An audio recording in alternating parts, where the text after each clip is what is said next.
ber bûyera belema Mosulê xelkên wê bi tundî pelemarî karbidestên hikûmetê dibin.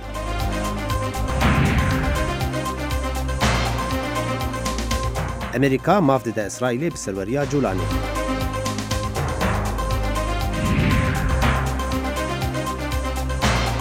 Hilmetên hilbijartina Tirkiye di hefteya xwe ya dawî de berdewam dibe.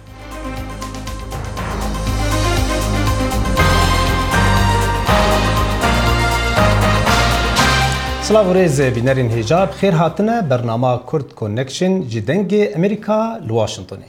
Lê min şoslam katetan baş. Belê bînerê hêja em ê ji Iraqê dest pê bikin. Bi kêmî 94 kes mirine di bûyera binavkirina qeyiyekê di çemê Dicle de lê bajarê Mosulê di doh pênşemê de. Serokwezîrê Iraqê Adil Abdulmehdi serdana Mosulê kir û sê rojan çîna neştimanî ragihand bo giyanê qurbaniyan. Her wiha jî wî soz da got wê encamê lêkolînê yê vê bûyerê di nava 24 demjimêran de derkeve. Li gorî karbidestan bêtir ji 180 kesî li ser qeyîkê bûn ji bo şahiya Newrozê û roja dayîkê. Piraniya qurbaniyan jin û zarok bûn. Karbidestên Iraqê berî niha xelk agehdar kiribûn got asta avê di çemê Dicle de bilindtir bûye û hişdarî dabûn got kes nêzik nebe. Ji aliyê xwe ve jî balyozê Amerîka li Bexdayê xemgîniya xwe anî ziman û sersaxî ji malbatê qurbaniya re xwest. Her wiha jî sekreterê giştî yê netewên Yekbûyî Antonio Guterres jî sersaxî ji malbatê qurbaniya re xwest û got ev bûyereke pir xemgîn e. بەپێی سەرچاوەکانی هەواڵ زیاتر لە 100 کەس گیانیان لەدەستداوە لە ڕووداوی نقمبوونی قەیاغەکەی ڕۆژی پێنجشەمە و لە ئەنجامی ئەوەشدا پشێوی لە شارەکەدا دروست بووە. پەیامنێرمان کاوە عومەر لە مووسڵەوە لەگەڵماندایە. کاوە ئەم کاتت باش سەرەتا دەکرێت پێمان بڵێ چی نوێ هەیە؟ مدت از شوێ چەندێ دەستێت کەم و بهی پشەف gelek xelk berberê pizîşkî dat yan ku Tıbb Adlî لوێرە نوستینە حتا بەرزپێدێ جارن یعنی جاڤەرەی وا کەسات kirin evê hatine bêserûşîn kirin dîsan hêroxan milvet ez amaja pê çendê jî dem ku sercemê kuştiyên heta nûke hatîne Tıbb Adlî zêdetirî sat kesane û sercemê kesên bêserûşîn jî dîsa zêdetirî sat kesane û ewin ev xelkê sivîlin ji zaro û jinan e. باشە کاوە هەروەکو لە هەواڵەکان ئاماژەی پێکرا بوو کاربەدەستانی حکوومەت لە ناویاندا سەرۆکی عێراق و پارێزگاری مووسڵیش سەردانی خەڵکەکەیان کردووە و خەڵکی تووڕەبوونیان دەربڕیوە. دەکرێت زانیاری زیاترمان لەم بارەیەوە بدەیتێ؟ ئیرۆ پشتی سعات 11 سپێدێ دکتۆر بەرهەم ساڵح سەرۆک کۆمارê عێراقê گەل نەوفەل عاگوب پارێزگەرê مووسڵê hatin seredana evî cihîkirin û diviyan peyvekê bo xelkî jî bêjin belê şilayekî ve xelek hatin û rêgirî li mewkibê wan hate kirin şilayê çalakvanên civakê medenî şilayê siyasetmedara şilayê ewan kes û karên heta niha xelkê wa bêserûşîn dîsan şilayê wa kes û karên xelkê wan hatine niqokirin خۆپیشاندانێکا geleka tund hate kirin bo encamê vê çendê got xelkî ser cadê xwe razandin û gotî bila otomobîlên serokkomar û parêzgerê Mosulê ser laşên me rabin em ji vêrê narabîn. Lê serokkomar şîşkekê ve şteyarê tê texarê bo hindێk bo peyvekê bo xelkî bixînîtin û xelkî ehsabet wan bîn texarê belê neşya kontrola vê çendê diketin demil dest çû otomobîleka polîsan çiyar bû şinasiyê qerebaliga mirova derket. Li vêrê parêzgerê Mosulê ma û rêgirî lê hate kirin bû mavê zêdetirî 10 deqîqa malwêrê toreyî ve seyarê xurî û hewlatiyan da seyarewiya kesayetî bû renç over bû dorê otomobîlawî dûsê careka li xûpîşanderan da bu hindێk û rêkawî bêhêt evekirin û dar û bera seyara parêzgerê Mosulê da heta polîsan rêk bû vekirî gelek ya zehmet bû. کاوە دەڵێن چەند کەسێکیش دەستگیر کراون ئەمانە کێن لەسەر ئەمە چی هەیە؟ بەڵێ ئەف کەسە زۆربەی وان سەرۆکێن گرۆپên خۆبەخشن و چاواکیوانên civakên sivîlin ev kese evin çalakiyên roşenbîrî û siyasî li vî bajarê Mosulê rêk dixin ew bûn evin xwepîşandana îro ewa min behes kirî ewan ji layê wa ve hate rêkxistin û hemiyan destin xwekiribûna têk da bo hindێk ku mafê evan qurbaniyan destxwe vedînin û kesûkarên wa vebêtin ji ber vê çendê hindek ji wan beşekê wan nûkeyek hatîne girtin ji layê saziyên emnî ve û heta nûket carenivîsê wan jî neyê diyare. پامنێرمان کاوە عومەر لە مووسڵەوە لەگەڵماندا بووی سوپاس دەکەین. زۆر مەمنوون دەبینیت خێر.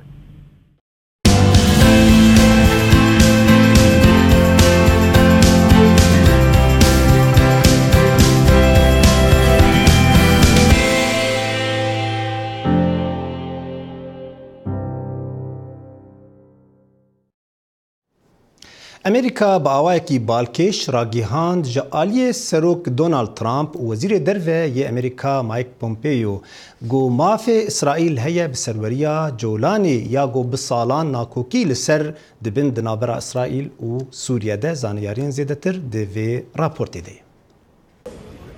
کاربەدەستەواڵەکانی ئەمریکا و ئیسرائیل ئەم کردارەیان بە ساتەوەختێکی میژووی لە قەڵامدا. وەزیری دەرەوەی ئەمریکا مایک پۆمپیۆ سەردانی دیواری ڕۆژەوای کرد یەکەم جارە دیپلۆماتێکی باڵای ئەمریکا لەگەڵ کاربەدەستێکی باڵای ئیسرائیل سەردانی ئەو شوێنە پیرۆزەی جووەکان بکات. دەیان ساڵە کاربەدەستە باڵەکانی ئەمریکا خۆیان بە دوور ڕاگرتووە لە سەردانی ئەو شوێنە لەگەڵ ڕێبەرانی ئیسرائیلیدا بۆ ئەوەی بتوانن بێلایەنی خۆیان بپارێزن لە بەریاردانی کۆنترۆڵی ئۆرشلیم لە وتیۆژەکاندا لەسەر دروستکردنی دەوڵەتی فەڵەستین. سەردانەکە تویتێکی سەرۆک ترامپی بەدوادەهات کە دەڵێت پاش 52 ساڵ کاتێوە هاتووە ئەمریکا دان بنێت بە سەروەری ئیسرائیل بەسەر ناوچەی کێشە لەسەری بەرزایەکانی گۆلان. ئیسرائیل لە شەڕی شەش ڕۆژەی ساڵی 1967 دەستی بەسەر بەرزایەکانی گۆڵاندا گرت کە لە سووریایەوە دەڕوانیت بەسەر باکووری ئیسرائیلدا و لە ساڵی 1970دا لە کاندی بەخۆیەوە. سووریا داوای گێڕانەوەی دەکات وەکو بناغی هەر ڕێکەوتنێکی ئاشتی لە داهاتوودا لەگەڵ ئیسرائیل. سەرۆکوەزیری ئیسرائیل بنیامین نێتانیاهو دەڵێ تەلیفۆنی بۆ ترامپ کردووە بۆ سوپاسکردنی. ئەو جارێکی تر کارێکی کردووە سەرەتا ئەو ئۆرشەلیمی وەک پێتەختی ئیسرائیل ناساند و باڵوێزخانەی ئەمریکای گواستەوە بۆ وێ پاشان لە ڕێکەوتنێکی کارە ساتاوی لەگەڵ ئێراندا کشایەوە و سزاکانی جارێکی تر سەپاندەوە و ئێستا شتێکی تری بە ئەندازی ئەوانە گرنگ ئەنجامداوە ئەو دانی بەسەوەری ئیسرائیل بەسەر بەرزایەکانی گوڵاندانا. وەزیری دەرەوە مایک پۆمپیۆ وتی ئەمریکا پشتیوانی لە ئیسرائیل دەکات. ئەم شەو سەرۆک ترامپ و بڕیارەی داوە بۆ دامپیادانان بەوەی ئەو خاکەی شەڕێکی سەختی بۆ کراوە و ناوچەیەکی گرنگە و گونجاوە ببێتە بەشێکی سەروەر لە دەوڵەتی ئیسرائیل. حکوومەتەکەی نێتانیاهو لە نۆی مانگی 4 بەرەو پێشبڕگی هەڵبژاردنەکان دەڕوات لە کاتێکدا سەرۆکوەزیر تووشی لێکۆڵێنەوەی گەندەڵی بووە ڕوبەڕووی گوایە بەرتیل وەرگرتن و هەروەها ساختەکاری و شکاندنی باوەڕی. هەندێک لە شارەزایان دەڵێن سەردانەکەی پۆمپیۆ وادانراوە کە یارمەتی ئەو بدات. ڕوونەکە مەبەستەکە ئەوەیە پێگەی سەرۆک وەزیری ئیسرائیل نەتەنیاهو بەهێز بکرێت لە مەڵبژانەدا ئەم بەڕێوەبەرایەتیە بەڕوونی و بێشەرمانە لایەنگیری دەکات لە ڕووداوە سیاسەکانی ئیسرائیل و پشتیوانیمان بۆ بنیامین نەتەنیاهو جا بۆیە پێم وایە ئەمە بۆ بەهێزکردنی بیبیە. پۆمپیۆ و نێتانیاهو هەروەها کوک بوون لەسەرەوەی پێکەوە کاربکەن بۆ ڕۆبەڕۆبنەوەی ئەوەی کە بە شەڕانگیزی ئێران لە ناوچەکە ناودێری دەکەن. ئەزان جارێکی تر دەگەڕێینەوە سەر ڕووداوەکەی مووسڵ و هەروەها هەوڵەکانی هاتنەوە سەرخۆی شارەکە. ئێستا بەڕێز بەشار کیکی نوێنەری مووسڵ لە پەرلەمانی عێراقمان لەگەڵدایە. بەڕێز بەشار سوپاس بۆ ئامادەبوونت. هەر لە دوێنێەوە هەوڵەکان دەستی پێکردوون بۆ لێپیچنەوە لە هۆکارەکانی ئەم ڕووداوە. دەکرێت پێمان بڵێ لێکۆڵینەوەکان گەیشتون بە چی نوێ هەیە؟ بەڵێ زۆر سپاس بۆ جەنابتان و بێگومان جارێکی دیکە سەرخۆشی لە خۆمان و کەس و کاری قوربانیانی ئەم کارەساتە دەکەین. بێگومان ئێستا گرنگیدانێکی زۆر یعنی گەورە بە ڕووداوە هەیە لەسەر ئاسی هەموو عێراق و اینجا بەپێی ئەو گرنگیدانە و بەپێی ژمارەی زۆری قوربانیان بێگومان دەبی بڕیارەکانیش هەم بڕیاری گرنگ بن و هەمیش زوو دەربکرێن. اینجا لەم دوو ڕۆژەدا سەرۆک وەزیران و سەرۆکی ئەنجومەن نوێنەران و سەرۆک کۆمار هەسێ سەردانی مووسڵیان کرد و پێکەوە کۆبووینەوە باسی ئەو بابەتە کرا بە دوور و درێژی و هەروەها حکوومەتە لۆکالیەکەی مووسڵیش یان با بڵین پارێزگای نینەوە ئەویش کۆبوونەوەی خۆی هەبوو. ئێمە داوامان کردیە ئەم شەو دەبێ هەندێک بڕیاری بەپەلە دەربکرێن بۆ ئەوەی ئەو مەبەستان لە بڕیار چییە؟ بڕیاری چی دەربکرێت؟ بڕیار دەربکرێت بەوەی کە کێنە بەرپرس لەسەر ئەو پرۆژەیە و کێنە بەرپرس لەسەر ئەو ڕووداوەیە و ئەوانەی کە دەستیان هەیە لە پێدانی ڕخسەتی ئەو پرۆژەیە و بۆچی ئەو پرۆژەیە ئەوها بەو ئاستەدا بوو کە گیانی ئەو خەڵکە و هاوڵاتیانە کە لە ڕۆژی یەکەمی نەورۆز ئەو کارەساتە بەسەریان هاتکەواتە لە ئەساسدا پرۆژەکە بەپێی کوالیتی و بەپێی سەڵامەتی ینی دروست نەبووە. بەڵێ کاک بەشار هەر ئەندامێکی تری پەرلەمانی عێراق و هەروەها ئەویش کە نوێنەری مووسڵە عەبدولڕەحیم جاسم لە وتوێژێکی تایبەتدا لەگەڵ بەشی کوردی دەنگی ئەمریکا ئاماژە بەوە ئەکات کە تاوانبارە سەرێکیەکە لە هەولێرە و داوا کراوە بدرێتەوە بەدەست. لەسەر ئەمە هیچ زانیاریەک هەیە جەنابەت؟ نەخێر خاوەنی پرۆژەکە کەسێکی عەرەبە لە عەشیرەتی حەدیدیە خەڵکی مووسڵە و خۆی ماڵی هەیە لە هەولێر و ماڵی هەیە لە دهۆک و ماڵی هەیە لە مووسڵ و پرۆژەکە بە ڕەسمی وەریگرتووە لە بەلەدیەی مووسڵ بەڵام کە ئێستا لەسەر ئەمری قازی لە مووسڵ لە دادگای لێکۆڵینەوە بە فەرمانی دەستگیرکردنی بۆ دەرچووە. بەڵام دەستگیر کراوە یان نا ئێستا؟ من بەپێی زانیاریەکانی من دەستگیر کراوە. بەڵێ بەڵێ بەڵێ باشە بەڵێ بە شارکیکی ئەندامی پەرلەمانی عێراق لەسەر بابلین لە نوێنەری پارێزگای مووسڵ زۆر سوپاس دەکەین بۆ ئەم دەرفەتە لەگەڵماندا بووی. ئازیزان بەردەوامین لەسەر پێشکەشکردنی بەرنامەکەمان.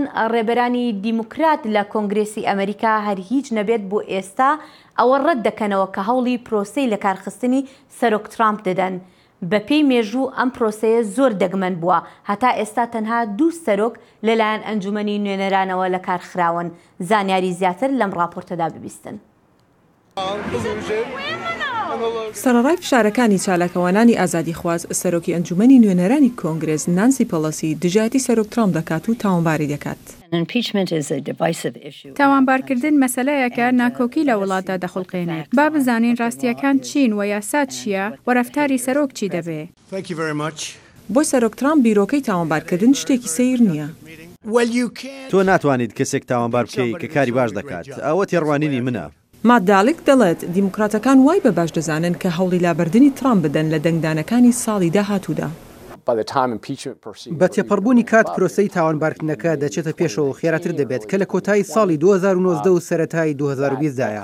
ئەوە ئاڵۆزی دروست دەکات چونکە چارەسەری تر هەیە بۆ لابردنی سەرۆک ئەویش هەڵبژاردنە. هەروەها دیموکراتەکان دەکرێت لەوە ئاگادار بن کە چی ڕوودەدات هەروەک تاوانبارکردنی سەرۆک بیڵ کلینتن لە ساڵی 1990دا. من هیچ پەیوەندیەشی سێکسیم لەگەڵ ئەو ژنە مۆنیکا لوینسکیدان نەبووە. کلینتن لەو بارەیەوە درۆی کرد و هەوڵی دەدا پەیوەندیەکەی لەگەڵ مۆنیکا لوینسکیدا بپۆشێت کە بۆ هۆیەوە لەلایەن کۆنگرێسەوە تاوانبار کرا. من ئەو بەرپرسیارەتەم قبوڵ کردووە بۆ هەر چاڵەیەکی کردبێتم لە ژیانی تایبەتی خۆمدا. لاریسا باتۆ دەڵێت کۆماریەکان 5 کورسیان لە هەڵبژارنەکانی ساڵی 1990دا لەدەستدا بۆی کاردانەوەی سیاسی لەسەر پرۆسەی تاوانبارکردن. لە ڕاستیدا کۆماریەکان نیانهێشت بیل کلینتۆن پۆستەکەی لەدەست بدات لە ماوەی سەرۆکایەتیەکەی پێویستە ئەمە وەک زەنگێک بێت بۆ دیموکراتەکان. هەروەها ساباتۆ دەڵێت دامەزرێنەری کۆماریەکان تاوانبارکردنەکە وەک ڕووداوێکی دەگمەن دەبینێت. ئەوە نایان دەویست کە سەرۆکەکان تاوانبار بکەن و لە شوێنەکانیان لایەن بدەن بەهۆی هەڵەیەکی بچووکەوە. ئەوان چاوەڕوانی ئەویان لە کۆنگرێس دەکرد کە تەنها لە بارودۆخێکی زۆر گەورەدا ئەو کارە بکەن. لە ساڵی 1974 کۆنگرێس دەستی بە دوواداچوون و تاوانبارکردن کرد لە دژی سەرۆک ڕیچارد نیکسن لە سەرکارێکی ئابروبەرانە. من سبەی دەست لە کاری سەرۆکایەتی دەکێشمەوە.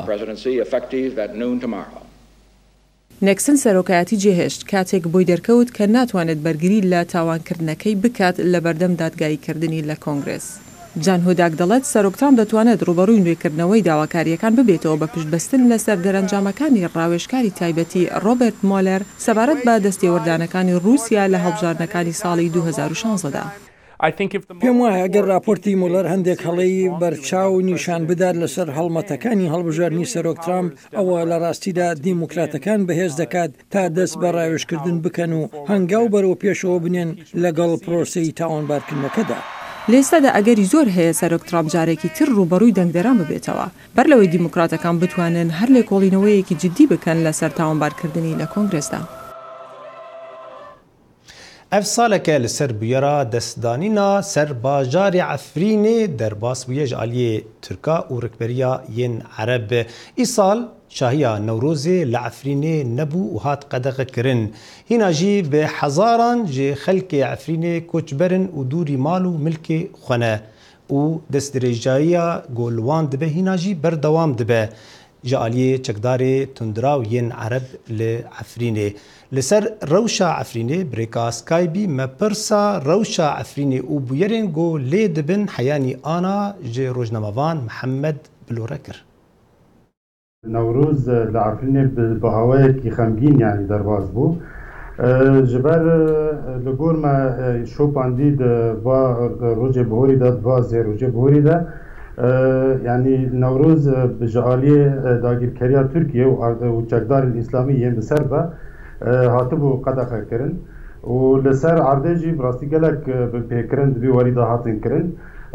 Li gor agahiyên me heta niha 7 kes o derê hatine girtin bi giranî hatine îşkencekirin.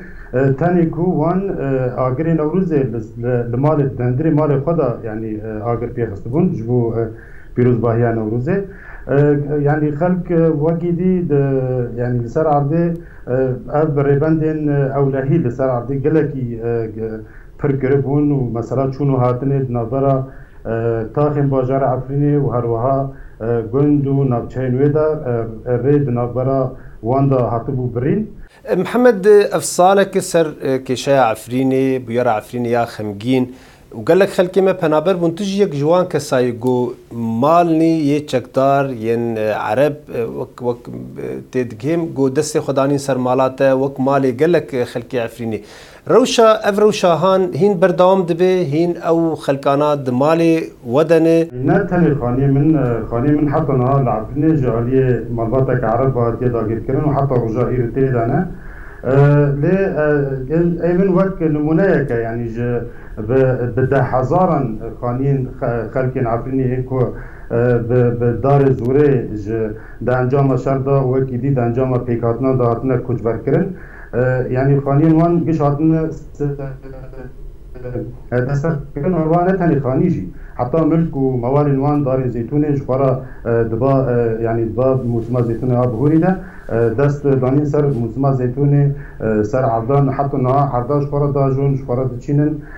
Bi rastî mesela ez dixwazim vê bînim ziman mesela yani ev yeka di çarçeva siyasetek berfireh tê û ku dewleta Tirk bi awayekî plankirî li ser vê meselê disekine siyaseta guhertina demografî. Niha ez dikarim bêjim li gor yani şûpandirên me li gor serjimêriyên ku me amade kirine niha bêtirî 35,000 însanên Kurd ji xelkên Efrînê hatine koç kirin bi darê zorê hatine koç kirin û li şûna wan heman hejmar ji xelkên Arab ji ku ji derdora Şamê ji gundewarê Himsê ji Hemê ji Idlibê her wiha ji gundewarê Helebê hanîne li bajarê Efrînê li devera Efrînê bi cî kirine niha ez karim bêjim yani rêjeya berê rêjeya Kurdan li Efrînê sedî nûd û pênc nûd û şeş bû niha da ketiye kêmtirî 35. ئێوە هون وەکو ئەم بێژن چالاکوان وەکو کەسێن گۆ ڕەوشا عفرینێ ji nêzik ve dişopîn وەک کەسێکی ئەم بێژن گۆ بخۆژی ینی زیان گەیشتیە وی ji vê ev rewşahan hûn çil pêşawayî hûn çi dixwazin bikin yan jî çi daxwazê ji bo ku ev rewşa zelal bibe em bêjin xelk vegerin malê xwe yan jî ew xelkanê ku derketine bi cî bibin çil pêşawayî çi kar tê kirin yan çi daxwaziya weyî ku ji bo ku ev rewşa hinekî baştir bibe rewşa xelkê bi taybetî xelkê ku yekser ziyan giyaştî wana rewşa wan baştir bibe. Rastî mesela vegera kûtkirên Efrînê yanî li ser rewşa hundirê Efrînê dimîne. Yani tê zanîn û tênaskirin û li gor şopandina me artêşa Tirkiye û çekdarên İslamî İslamê ser ve hewl didin ku ew niha 200,000 însanî Kurd niha li hinda Efrînê dimayî wan jî koç bikin. Diriya ev ziyaka jî diriya çi ra tê diriya feqîrkirinê ra diriya perîşankirinê ra diriya binpêkiran diriya girtinê û dizîn û lêdan û kuştin di çarşavê vê siyasetê da ew dixwazin Kurdên niha di hindir Efrînê dimane derkevin ji ber vê ev kesên niha li derve mane wexta ku dibînin yani ev qas binpêkirin tên meşandin li ser erdê yani bi tekez wê nikaribin wê nexwaz vegerin Efrînê. Bi rastî yani karê me em weke rojnamevan weke çalakvanên Efrînê wer wekî dî yani ê ku ji Efrînê hez dikin ji dema ku Efrîn hatiye rizgarkirin bi ticarî em ranewestîne û di vê werî de yani gelek çalakvanan gelek navend hatine vekirin ser mesela belgekirina binpêkirinan kar dikin. هەڵبژاردنەکانی شارەوانی لە تورکیا لە سیویەکی ئەم مانگە بەڕێوە دەچن. هەڵمەتەکانی نێوان لایەنە سیاسەکان گەرم و گوڕتر دەبن. پەیامنێرمان لە ئانکەرا باز لە دوا هەفتەی هەڵمەتەکان دەکات. Mansur Yavaş insanları ayırıp bölme. Ji bo hilbijardina sîviyekê Edarê ji heftekê kêmtir demma. Gava wext kêm dibe di nav erkdar û alîgirên partiyên siyasî de jî kelecan gor dibe. Li kolanên Enqerê bi xemilandina alan û camên ofîsan propagandayeka peroşîner didome. Lê ev kelecan di nav jûrên partiyên siyasî de jî vê yekê gelek baş dide der. Partiya Desthilat AKP her derê ofîsê xwe bi wêneyên namzedan û Serokkomar Recep Tayyip Erdoğan ve xemilandine. Dema qise dikin bi xwe bawerin. Dibêjin em ê vebir qezenc bikin. Diger me peyveke tê gotin ku neynika mirovan karê wî ye. Yê girîn kes nînin. Biya me şansê namzedê me Mehmet Ushasekî gelek zêde ye. Hin kes dibêjin ne, me Sûriyavaşê Enqerê ye. Na, sê care namzediya xwe daniye. Em wîya nizanîn. Ji me re tecrübe lazim e. Yê ku vî karî bi edlî ne lazim e. Partiya baş piştî ku kete parlemenê baweriyeka bihêz ana serwan da peyda bûye. Gava evî diyar dikin dibêjin AKP û MHP êdî mandî bûye. Hêviya wan heye ku bi rêjeyeka bilind di vê hilbijardinê de serkevin. Vatandaşlarımızın em ji bo ku dilê xelkê xwe qazanc bikin dixebitin. Deriyê ku em neketine tune ye. Bazar, seredana ensafan û her derekî din. Xwe digihînin her derî. Armanca me ew e ku di sîviyekê Adarê de bi hemû hevalan re û bi îzna Xwedê serketine. Başaracağız. Partiya opozisyonu ya sereke CHP jî bi serketina xwe gelek ewleye. Rêveberê vê partiyê Velî Şahin êdî şans nade partiya Desthilat. Li gorî van CHP bi alîkariya İttifaka Millî bi rêjeyeka girîng tê serkeve. Şu anki durumumuz Rewşa me ya niha gelek baş e. Em ber bi heftiya dawî hatin. Ku niha baştir bûye. Dengê me zêde bûye. Sedema vê jî rêveberiya AKP'ye mandî bûye. Ev 20 sale ku AKP nikare rêveberiye baş bike. Yekî Nîsanê de vebir em ê serkevin. Bala alîgir û rêveberên HDP li gorî partiyên din zêde li Enqerê nîne. Lê ecziyeka wan ji AKP û serokê AKP û Serokkomarên Tirkiye Recep Tayyip Erdoğan heye. li ber vî jî navnîşana dengê wan li Enqerê di rexê îtîfaqa millî de dixuye. Herdem li ser HDP xewerdanê xwe dikine. Ew jî dizanin ki HDP çiqa metne, çiqa gücî wî çiqase ew dizanin. Walla em dibêjin li Enqerê jî ew dikin bin kevin, li İstanbulê jî dikin bin kevin, ji Antalyayê jî, li Bursayê jî, li Edenê jî, li Mêrdînê jî. Ev demên dawî ji bo hemû partiyên siyasî gelek giring e. Hilbijêrên ku bêbiryar in ango hêr rexê xwe diyar nekirine. Hemû partiyên siyasî dixwazin dengê ew kesan vekişînin partiyên xwe. Eyûb Demîr, Dengê Amerîka, Enqere. ji ber zêdebûna baranê di vê salê de li Iraqê Kurdistanê dobelan zêde bûne û nirxê wan di bazaran de kêmtir bûne kamberê xwe bidin vê raportê. دۆمەڵان لەسەر عەرەبانە و شۆستەکانی کەرکووک هەڵدراوەتەوە. هیچ ساڵێک دۆمەڵان وەکو ئەم ساڵ لە بازاردا زۆر نەبووە و ئەوەش پەیوەندی بە زۆری بارانبارینەوە هەیە. سەرچاوەی ئەم دۆمەڵانە زۆرە گوندەکانی حەویجەیە. ئەو ناوچەی خراپترین ناوچەیە لە ڕووی ئەمنیەوە. بەڵام خراپی دۆخی ئەمنی ناوچەکە بازاڕی لە دۆمەڵانەکەی بێبەش نەکردووە. مصدر من جبل حمرين من الحويجة هذا سەرچاوی دۆمەڵانەکە شاخی حەمرینە دۆمەڵانی حەویجەیە دێتە بازار و ئێمە دەیکڕین ئەگینا ئێمە ناتوانین لەوێ بیهێنین چونکە ئێمە لە کەرکووکی نوێوان بۆمان دێنن و دەیفرۆشین.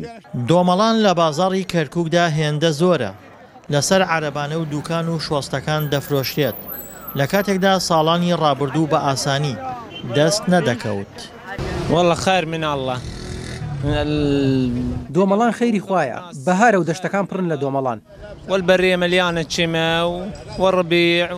دۆمەڵانی ناوەڕاست و خواروی عێراق هێندە زۆرە ڕەوانەی بازاڕەکانی کوردستانیش دەکرێت و نرخەکەشی بەراورد بە ساڵانی ڕابردوو تەواو دابەزیوە. زۆر ئیمساڵ هیچ ساڵێ وەقەی ئیمساڵ دۆمەڵان جاری وا بۆ ڕۆژی وا بوو 2000 کیلواتەم کەلارەوە. جاران خەڵک وە نیوکیلۆ بەریسا خەڵک وایەوە 5 کیلۆ یەکشێقت ناو مجەمیدەوە هەڵیەگرێت خاڵۆگیان هەی لە 5 هەیە تا 6 تا 7 تا 8 و ئەمە ئاخرەکەی ئمە دەرەجەیەکەی بێن گەورەکەی کیلۆی 12 و 11 ئیتر ئەمە کیلۆی 8,000. دۆمەڵان کە ڕووەکێکی سروشتیە و تەنها لەم وەرزەدا دەڕوێت کڕیارێکی زۆری هەیە بەو پێی خۆراکێکی چێژدارە. بەرهەمی ئەم ساڵی دۆمەڵانیش هێندە زۆرە کەم خێزان هەیە لە چێژی ئەو ڕووەکە بێبەش بوو بێت. دڵشادەنوەر دەنگی ئەمریکا کەرکووک. راپۆرتەکە وای لێکردینێ مەش حەز بکەین دۆمەڵام بخۆین بەڵێ لێرەشدا دێنە کۆتایی بەرنامەیەم ڕۆمان هەر شاد و بەختەوەر بن. ببینن خوشێت.